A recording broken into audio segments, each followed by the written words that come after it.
আদালতে বাপের পরিচয় দিয়া মুক্তি পাওয়ার কোনো রাস্তাই খোলা নাই। এটা কার কথা?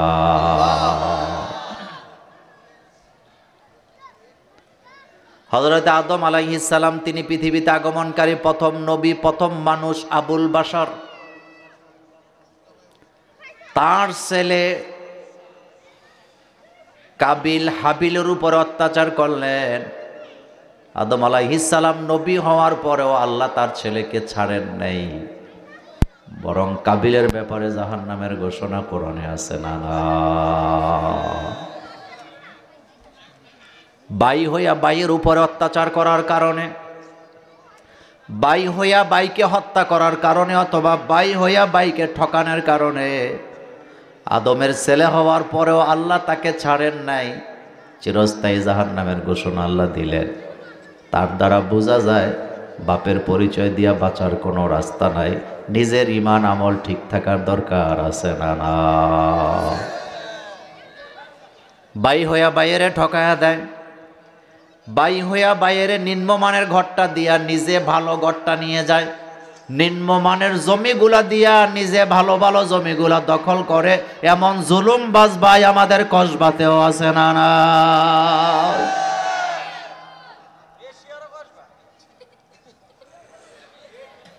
কাবিল হাবিলের সামনে যায় বলতেছে, লা আক্তুলান্নাকা, আমি তোরে হত্যা করব। ভাই হইয়া বাইরে হত্যা করতে চায়, কত বড় জুলুম।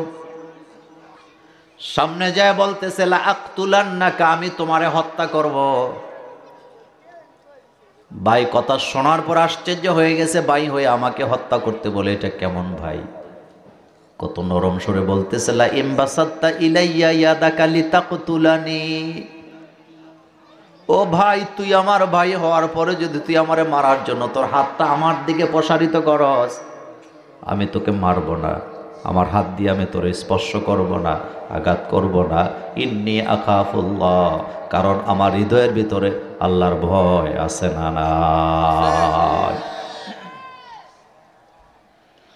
আপনার হৃদয়ে যদি আল্লাহর ভয় থাকতো আপনি বাইকে ঠকায় দিতেন না। আপনার হৃদয়ে যদি ঈমান মজবুত হতো আপনি কখনো বোনদের অংশ মাইরা খাইতেন না। ভাইকে ঠকায় দেয় বোনকে, বোনের উপরে জুলুম করে, এমন অত্যাচারী ভাই সমাজে সমাজে আছে না? নাই? কথাকে বলবো, বলার জন্যই তো আনছেন, কথাকে বলবো। এমন ভাই আপনাদের কৃষ্ণপুরে নাই? কথা বলেন। বাইরে ঠকাইছেন, মুছে তেল দিতেছেন, আপনি জিদ্দা গেছেন, কোনো লাভ নাই। সম্পদ নিয়ে কবরে যাওয়া যাবে না, সম্পদের জায়গায় সম্পদ পড়ে থাকবে। মাঝখান থেকে জুলুম করার কারণে জাহান্নাম কপালে আছে না? না,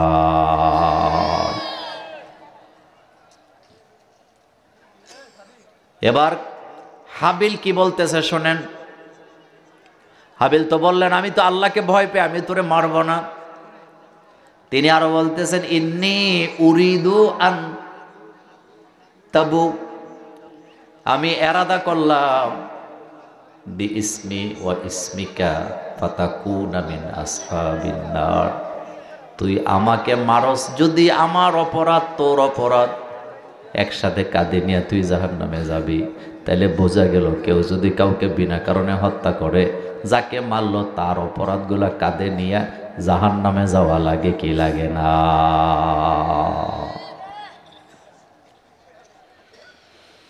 দুই নম্বর, স্বামীটা যদি এমপি হয়, স্ত্রীর আইনা এলাকায় চেয়ারম্যান, উপজেলা চেয়ারম্যান বানায়, তার মানে স্বামীর পরিচয় স্ত্রী রাজনীতি করে।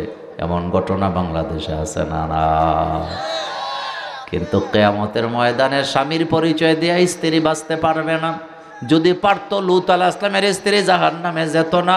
হযরতে লূত আলাইহিস সালাম নবী, কিন্তু যাকে বিয়ে করলেন তার স্ত্রী জাহান্নামী, এই কথা কোরআনে আছে না? নাই? স্বামী নবী, স্বামী কি আর স্ত্রী জাহান্নামী, তার মানে বোঝা গেল স্বামীর পরিচয় দিয়ে স্ত্রী বাঁচবে না। এখন আপনার কাছে আমার প্রশ্ন, নবী স্বামী নবী হওয়ার পরেও স্ত্রী জাহান্নামে যেতে পারলো না, পীর সাহেব হুজুর তার স্ত্রীর জান্নাতে নিতে পারবে? আস্তে কইছে তো স্ত্রী যদি না পারে আপনারা পারবো কেমনে? নবী হইয়া নিজের স্ত্রীর জান্নাতে নিতে পারে না, ইমান আমল ঠিক নাই বলে, আর আপনি মুছে তেল দিতেছেন আপনাকে আপনার পিসা হুজুর জান্নাতে নিয়ে যাবে। এটা বোকা মানুষ ছাড়া কেউ চিন্তা করতে পারে না, কারণ কিয়ামতে তো ভয়াবহ হবে, কেউ কাউকে জান্নাত দেওয়ার ক্ষমতা নাই। হযরতে লূত আলাইহিস সালাম যার সাথে সংসার করে, এক বিছানায় ঘুমায়, যার সাথে ভালোবাসা বিনিময় করে, তারে জান্নাতে নিতে পারে না ঈমান না থাকার কারণে। আবার স্ত্রীর পরিচয় দিয়া স্বামী জান্নাতে যাওয়ার কোনো ব্যবস্থা নাই। যদি থাকতো তাহলে ফেরাউন নাই কি দোষ করছে? ফেরাউনের স্ত্রী তো মরার আগেই জান্নাতে। এই কথা কার? ফেরাউনের স্ত্রী জান্নাতি না জাহান্নামী? এত আসতে বললে হবে না। জান্নাতি না জাহান্নামী? 100% জাহান্নামী। আল্লাহ ঘোষণা দিয়ে দিছে, ওমা নাকামু মিনহুম ইল্লা আইয়ুমিনু বিল্লাহিল আজিজিল হামিদ। আল্লাহ বলে, আসিয়ারা যে হত্যা করা হলো, শহীদ করে দেওয়া হলো, তার অপরাধ একটাই ছিল, সেই ঈমান এনেছিল কার উপরে? কিন্তু আসিয়াকে যেদিন শহীদ করা হয়, আল্লাহ বলেন, ও আকাশের ফেরেশতারা, জান্নাতের সকল দরজা খুলে দাও, আমার আসিয়ার রুটা যেন উড়ে উড়ে ইচ্ছা মতো যেই দরজা দিয়ে খুশি সেই দরজা দিয়ে জান্নাতে প্রবেশ করতে পারে। এখন প্রশ্নটা যেই জায়গায়, হযরতে আসিয়া জান্নাতি কিন্তু তার স্বামী, আরো জোরে বলেন, তাহলে বোঝা গেল স্বামীর পরিচয় দিয়ে স্ত্রী জান্নাতে যেতে পারবে না। অনেক পরিবার আছে স্ত্রীরা নামাজ পড়ে, তাহাজ্জুদ পড়ে, আর স্বামীটা রাস্তায় রাস্তায় গাঁজা খায়। গাঁজা বোধহয় আপনাদের কসবাতে নাই? হ্যাঁ, আছে না নাই? আমার কলেজার ভাইয়েরা, কারো পরিচয় দিয়া কেউ জান্নাতে যেতে পারবে না। বাতিজার পরিচয় দিয়া চাচা জান্নাতে যেতে পারবে না। যদি পারত আবু তালিবও জান্নাতে চলে যেত, কিন্তু আবু তালিবের জন্য জাহান্নামের ঘোষণা দিছেন কে?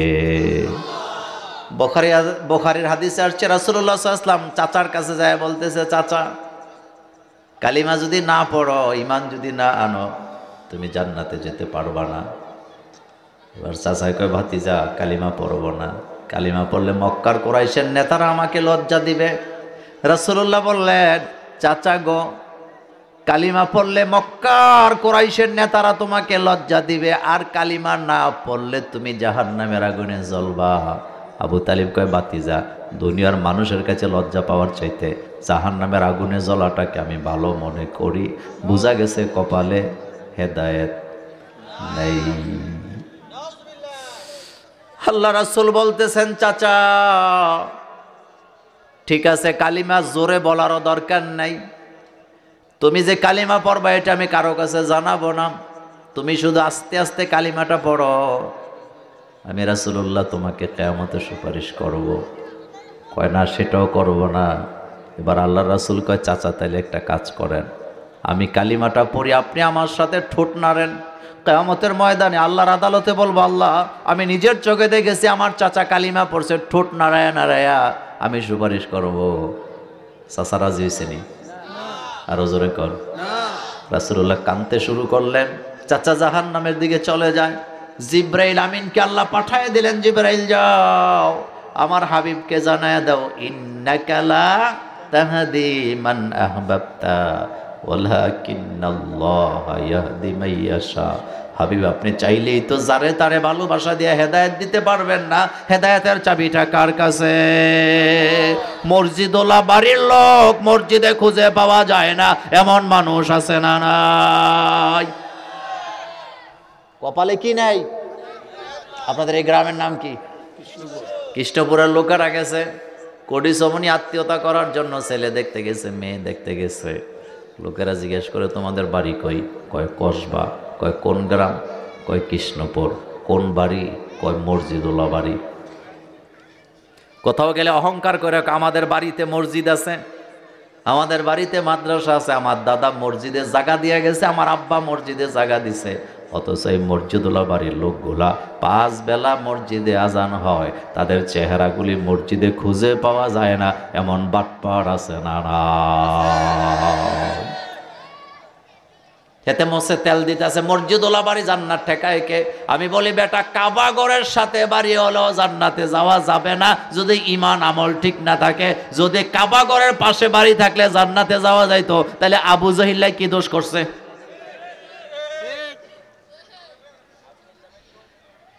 ছেলে মাদ্রাসায় পড়ায় কিন্তু নিজে পর্দা করে না, নামাজও পড়ে না, এমন মা কসবা এলাকায় নাই। আসেনি? ছেলে কই দিছে? আপনাদের এই এলাকায় অনেকগুলো মাদ্রাসা আছে না? ছেলে কোথায় দিছে? কিন্তু নিজে নামাজও পড়ে না, পর্দাও করে না। লোকেরা বলতেছে ঘটনা কি, ছেলে মাদ্রাসায় দিছ, নামাজ পড়ো না, ইমানও রাখো না, ঠিক মতো পর্দাও তো করো না। এর লেগেই তো মাদ্রাসায় দিছি, যাতে করে কিয়ামতের ময়দানে ছেলের হাত ধরে জান্নাতে যেতে পারি। আমি বলি মোছে তেল দিয়ে কোনো লাভ নাই, কিয়ামতের ময়দানে কেউ কারো হাত ধরে জান্নাতে যাওয়ার সুযোগ নাই।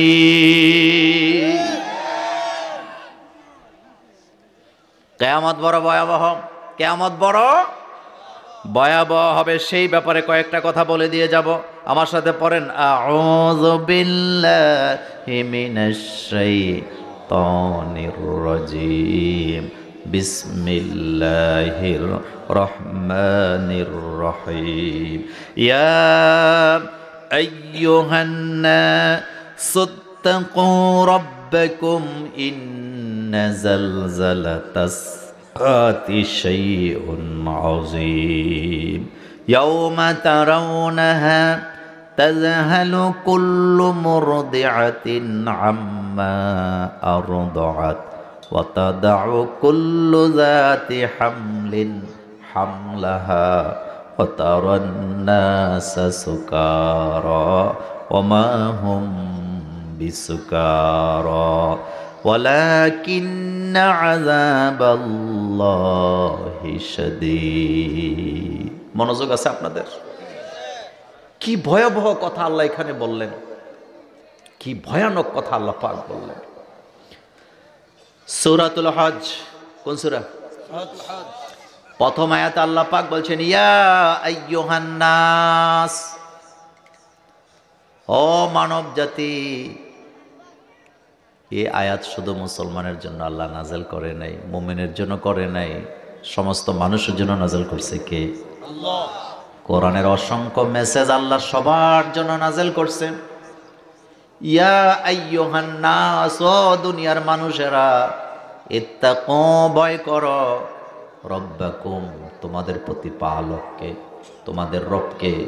ইন্না জালজালাতাস সাআতি শাইউন আযীম, যখন ভূমিকম্পের মাধ্যমে পৃথিবীটাকে আমি আল্লাহ ধ্বংস করে দিব, ভয়ানক ভূমিকম্প দিবেন কে? জালজাল শব্দের অর্থ হলো কম্পন হওয়া, কম্পমিত হওয়া। আমাদের বাংলাদেশে ভূমিকম্প হয়, একজন টের পেলে আরেকজন পায় না, স্বামী টের পেলে স্ত্রী পায় না। একজন আরেকজনের জিগা ভূমিকম্প নাকি হয়েছে, কয় তুমি কি মরে আসিলা নাকি? কয় এত আস্তে হইলে টের পাই কেমনে? অথচ আল্লাহ বলেন এত ভয়ানক ভূমিকম্প সেদিন হবে। এই যে আমার আগে বক্তা এই ব্যাপারে কিছু কথা বলে গেছে, আমি ওইটা আলোচনা টানবো না, আমি ভিন্ন ব্যাপারে আপনাকে আলোচনা শোনাতে এসেছি। তাইলে বোঝা গেল পৃথিবীটা যিনি সৃষ্টি করছেন তিনি আবার ভূমিকম্পের মাধ্যমে পৃথিবীটাকে ধ্বংস করে দিবেন, এটা কার কথা? যখন কিয়ামত হবে অবস্থাটা কি হবে আল্লাহ পাক বলছেন, ইয়াউমা তারাউনাহা তাযহালু কুল্লু মুরদিআতিন আম্মা আরদাআত, সেদিন দেখতে পাবা দুধ দানকারিনী মা নিজের দুধের বাচ্চার কথা ভুলে যাবে, মনে রাখতে পারবে না। নিজেকে বাঁচাবার জন্য আল্লাহর গজবার আযাব থেকে নাফসি নাফসি বলে চিৎকার করবে, দুধের বাচ্চার কথা তার মনে থাকবে না। এটা কার কথা? কসবা থেকে ঢাকা যাবে, মা বাসে উঠছে, কোটি সমনির থেকে বাসে উঠছে, ঢাকা যাবে, বাস ভর্তি মানুষ, দুধের বাচ্চাওয়ালা মা। বাচ্চা চিল্লান দিলে মা পর্দার আড়ালে রেখে বাচ্চারে দুধ দেয়, এরপরও বাচ্চার দুধের কথা বলে যায় না, কোথাও দাওয়াত খাইতে যায় না, দুধের বাচ্চা ফালায়া মা। আপনি জিজ্ঞেস করে দেখেন দুধের বাচ্চা হলো আমাদেরকে চলো দাওয়াত খাইতে যাব কুমিল্লা, বাচ্চাটা ঘরে রেখে যাও, রাজি হইবনি? আসতে কইছে রাজি হবে, কারণ এটা মা। উঠানে দান দিছে, বৃষ্টি আসে, বাচ্চা ঘরের ভিতরে দুধের জন্য কান্না করতেছে। এত ভয়ানক বিপদের সময়ও মা বাচ্চার কথা বলে যায় না। আর আপনার রব, আমার রব আল্লাহ বলতেছে ইয়াউমা তারাউনাহা, সেদিন দেখতে পাবা, তাজহালু কুল্লু মুরদিআতিন আম্মা আরদাআত, সেদিন দুধের বাচ্চা, দুধ দানকারিনী মা তার দুধের বাচ্চার কথা মনে রাখতে পারবে না, নিজেকে বাঁচাবার জন্য ব্যস্ত হয়ে যাবে। এতটুকু বলে আল্লাহ শেষ করেন। আল্লাহ প্রকারের পরে বলছেন অতাদাউ কুল্লু যাতি হামলিন হামলাহা, সেদিন দেখতে পাবা গর্ভধারিণী মা তার বাচ্চা পেটের ভিতরে ধরে রাখতে পারবে না। মায়ের পেটকে কোরআনের ভাষায় বলা হয়েছে ফি কারারিম মাকিন, এটা এত সুরক্ষিত জায়গা যেই জায়গায় শয়তানের কোনো অসস পৌঁছতে পারে না। সেই বাচ্চা মা পেটের ভিতরে ধরে রাখতে পারবে না। জমিনের কাঁপনের চোটে প্রত্যেকটা নারী গর্ভপাত হয়ে বাচ্চাগুলা বেরিয়ে যাবে। এটা কার কথা? আল্লাহ পাক বলছেন ওয়াতাদাউ কুল্লু যাতি হামলিন হামলাহা, সেদিন প্রত্যেকটা হামেলা মহিলার গর্ভপাত হয়ে যাবে, পেটের ভিতরে বাচ্চাকে ধরে রাখতে পারবে না। এরপরে আল্লাহ পাক বলছেন ওয়াতারান্নাসা সুকারা, সেদিন দেখতে পাবা মানুষগুলা নেশাগ্রস্ত পাগলের মতো ছুটাছুটি করতেছে। সুকার শব্দের অর্থ দুইটা, একটা হলো পাগল আর একটা হলো নেশাগ্রস্ত। নেশা করলেও মানুষ পাগল হয়। আল্লাহ পাক বলেন ওয়াতারান্নাসা সুকারা, সেদিন প্রত্যেকটা মানুষ পাগলের মতো দিক বিদিক দৌড়াতে থাকবে। ওমা হুম বিসুকার, আল্লাহ বলেন কিন্তু তোমরা তাদেরকে পাগল মনে করো না, আসলে তারা পাগল না, নেশাও করে নাই, তাহলে তারা ছুটাছুটি করতেছে কেন? আল্লাহ পাক বলছেন ওয়ালাকিন্না আযাবাল্লাহি শাদীদ, আল্লাহর ভয়ানক আযাবের ভয়ে মানুষগুলা পাগল হয়ে যাবে। আল্লাহু আকবার বলো মিয়া। এখন আপনাদের কাছে আমার 4টা প্রশ্ন। কয়টা? 1 নাম্বার প্রশ্ন, বলেন তো এই পৃথিবীতে মানুষেরা সবচেয়ে বেশি ভালোবাসে কাকে? আল্লাহকে বাদ দিয়ে বলেন। মনোযোগ আসেনি? প্রশ্ন 4টার উত্তর। 1 নাম্বার, পৃথিবীতে মানুষ সবচেয়ে বেশি ভালোবাসে কাকে?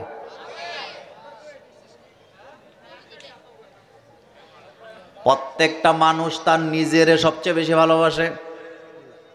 মনোযোগ আছে? কাকে কাকে কাকে? মানুষ নিজের চাইতে অন্য কাউকে বেশি ভালোবাসতে পারে না। আপনি বাপ, আপনার ছেলে মেয়েরা যদি আইসা বলে আব্বা তোমার জীবনের চাইতে অনেক বেশি ভালোবাসি, এটা মিথ্যা কথা। এটা বুঝতে হইলে আপনি যদি বুড়া বয়সে বিছানায় পেশাব পায়খানা করেন, তখন বুঝবেন ভালোবাসা কারে কয়। কোন স্বামী তার স্ত্রীকে জীবনের চেয়ে বেশি ভালোবাসে না। কোন স্বামী যদি স্ত্রীকে যায় কয় বিবিরে ও আমার স্ত্রী, ও আমার ডার্লিং, তোরে আমি জীবনের চেয়ে বেশি ভালোবাসি, 100% মিথ্যা কথা। এটা বুঝতে হলে স্ত্রী যদি 1 বছর অসুস্থ হয়ে পড়ে থাকে, রান্না বান্না না করতে পারে, অথবা তার যদি কোনো কাজে না আসে, 2 নাম্বার বিয়া করার চিন্তা ধান্দা আছে না নাই? Same condition. কোন স্ত্রী যদি তার স্বামীকে বলে আমি তোমারে বেশি ভালোবাসি, এটাও মিথ্যা কথা। এক কথা আমি পরে বুঝাইতেছি। পৃথিবীর মানুষ নিজের চেয়ে অন্য কাউকে বেশি ভালোবাসতে পারে না। তুই প্রেমে পড়ছ যুবক, তোর ডার্লিং যদি তোরে মেসেজ দেয় জানের জান পরাণের পরাণ, বুঝবি তোর জীবনের প্রথম কামাইগুলা খাওয়ার দান্দা, তোর থেকে গিফট পাওয়ার দান্দা আছে না না?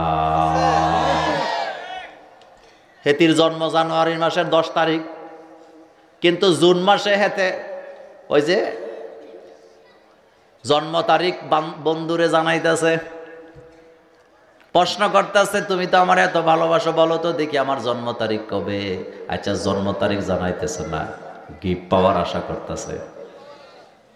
হ্যাঁ, ওই ওয়াজ আজকে করব না, কিন্তু একটা কথা বলি, যেই যুবকেরা বিয়ের আগে বিদেশ যাওয়ার আগে প্রেম করে, এটি বিদেশ গিয়ে মা বাপরে টাকা পয়সা না দিয়া সব বান্ধবীরে খাওয়ায়।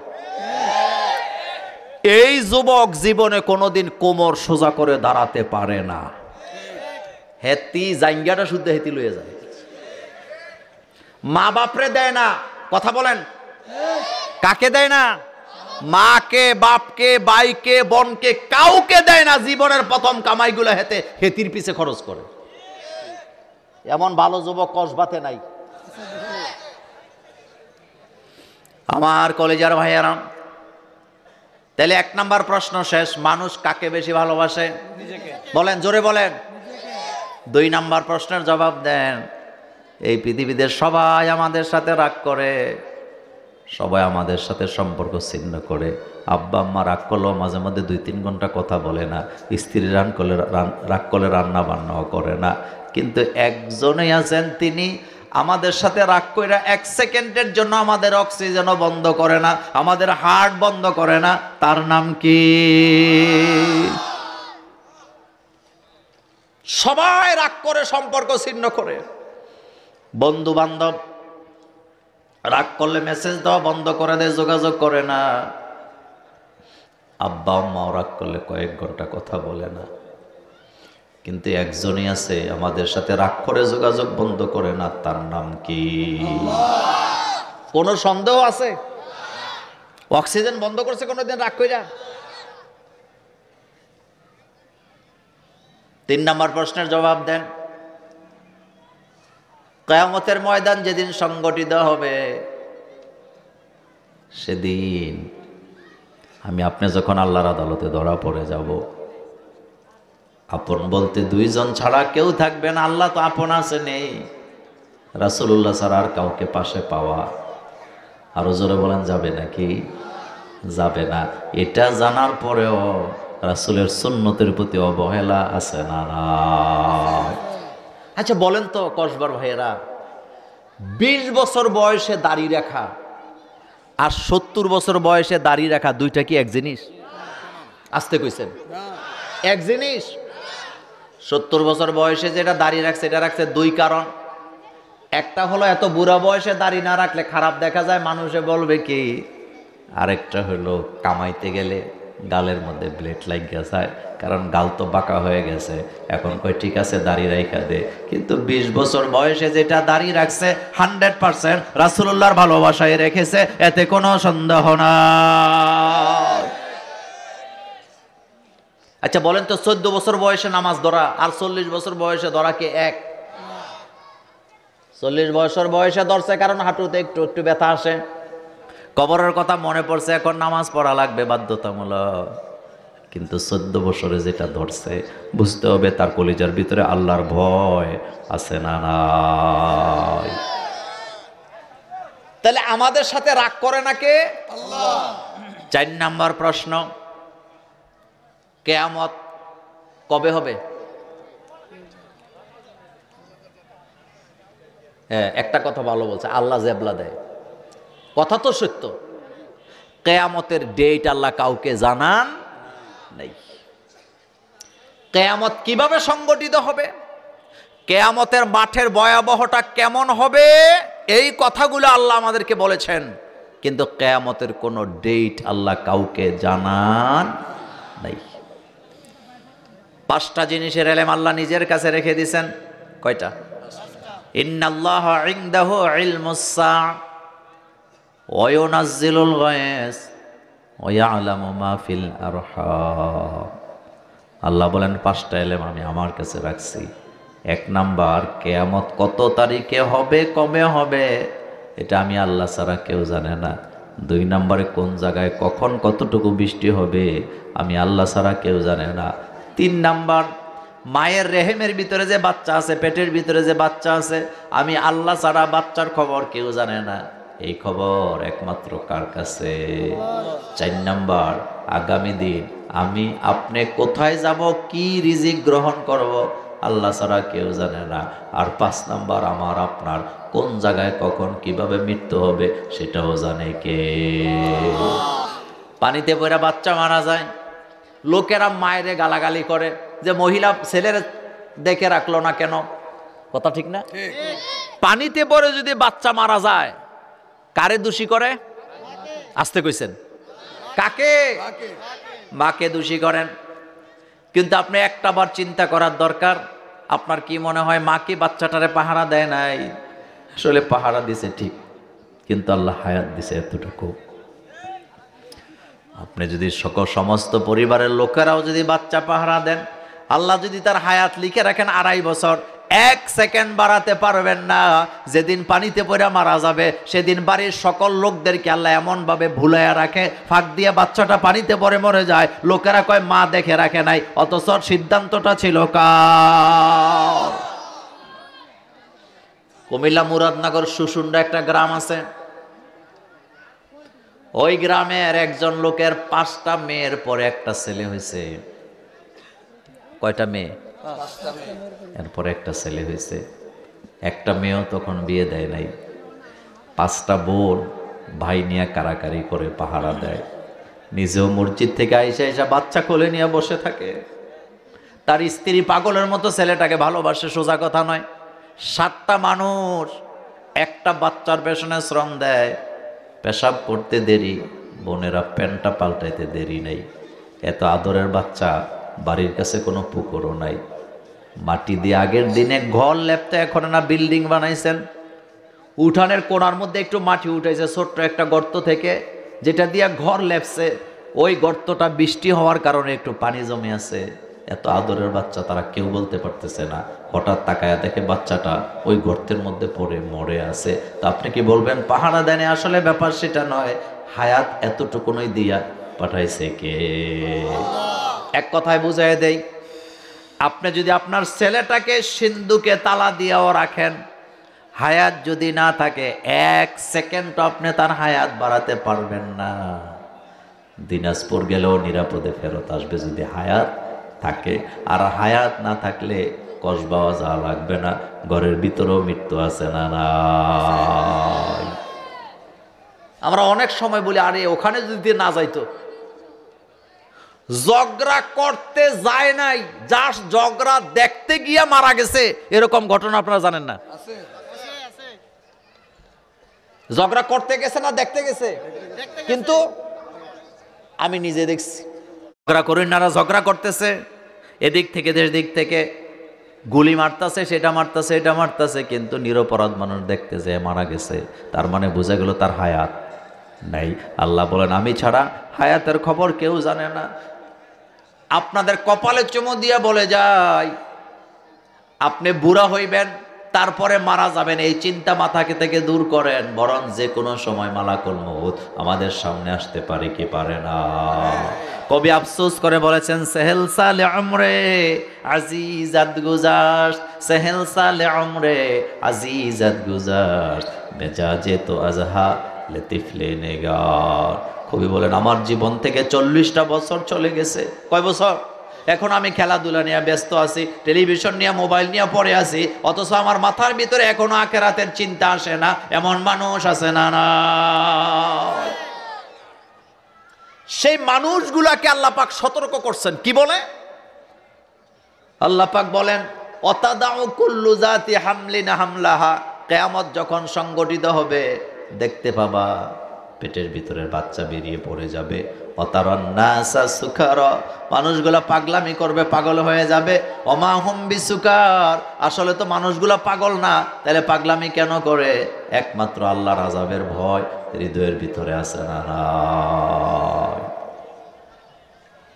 বর্তমানে সূর্য একটা মুখ দিয়া জমিনের দিকে তাপ দেয়, কিয়ামতের ময়দানে সূর্য তাপ দিবে 18টা মুখ দিয়া। জমিনটা তামা হয়ে যাবে। মানুষগুলো আদমের কাছে যায় বলবে ইয়া আবাল বাশার, ও আমাদের আব্বা, কিয়ামতের ভয়াবহ আযাব আমাদের বরদাস্ত হয় না, আপনি তো আমাদের আদি পিতা আব্বা, আল্লাহরে বলেন না বিচারটা করে দিতে। আদম আলাইহিস সালাম বলবে আজকে তিনি কাহার হয়ে বসে আছে, রাগান্বিত হয়ে বসে আছে, আমি আদমের সাহস নাই তার সামনে দাঁড়ায় কথা বলতে পারি। নূহ আলাইহিস সালামের কাছে যাবে, রাজি হবে না। ইব্রাহিম আলাইহিস সালামের কাছে যাবে, রাজি হবে না। ঈসা নবীর কাছে যাবে, রাজি হবে না। রাসূলুল্লাহকে খুঁজবে লোকেরা। আল্লাহ রাসূল আরশে আযমের ছায়ার নিচে সেজদা দিয়ে পড়ে থাকবেন। আল্লাহ বলবেন, হাবিব আপনি মাথা তোলেন। বুখারীর হাদিসে আসছে, আল্লাহ বলবে, হাবিবকে আপনি মাথা তোলেন, আপনি আমার কাছে সুপারিশ করেন, আমি আল্লাহ অপেক্ষা করছি, আপনি সুপারিশ করবেন, আপনার সুপারিশ আমি নবী আল্লাহ আজকে নবীর সুপারিশ কবুল করব। নবীকে ভালোবাসেন ঠিক মুখে মুখে, কিন্তু রাসূলুল্লাহ রেখে যাওয়া দিন নিয়া দুনিয়াতে কত খেলামেলা চলে, আমাদের গায়ে যেন লাগে না এমন মুসলমান আছে না? না, কবি আফসোস করে বলছেন, দিন কা सूरज डूब रही है हम लोगों की सामने, दिन का सूरज डूब रही है हम लोगों की सामने, रोज हशर में क्या जवाब है মুস্তফা কি সামনে। দিনের সূর্যটা আমাদের চোখের সামনে ডুবে যাচ্ছে, মুহাম্মদ সাল্লাল্লাহু আলাইহি ওয়াসাল্লামের সামনে কি জবাব দেব? আল্লাহ রাসূলের সামনে দাঁড়াইতে হইলে রাসূলুল্লাহর সুন্নতের কদর করা দরকার আছে না? না, খাইতে উঠতে বসতে চলনে বলনে কোথাও রাসূলুল্লাহর সুন্নত খুঁজে পাওয়া যায় না। যতদিন পৃথিবীতে বেঁচে থাকবো রাসূলুল্লাহর সুন্নতের উপরে জীবন যাপন করতে রাজি আছি না নাই? আল্লাহ যেন আমাদেরকে তৌফিক দান করেন, আমরা বলি আমিন। আমার কলেজের ভাইয়েরা, আপনারা একটা জিনিস জানেন না, সেটা হলো আমার আজকের এই প্রোগ্রামটা কথা ছিল 8টা থেকে 9টা পর্যন্ত কথা বলার, কারণ আমার পরের প্রোগ্রামটা অনেক দূরে, আমাকে লাকসাম যেতে হবে এখান থেকে, যেখানে যাইতে আমার প্রায় 2 ঘন্টা সময় লেগে যাবে। তা আপনাদের ভালোবাসা এতটুকুন সময় দিয়ে গেলাম, আবারও দেখা হবে অন্য কোনো দিন, অন্য কোনো মাঠে, অন্য কোনো আলোচনা নিয়ে। আল্লাহ পাক সে পর্যন্ত আমাদেরকে ভালো রাখুক। আসসালামু আলাইকুম ওয়া রাহমাতুল্লাহি ওয়া বারাকাতুহু।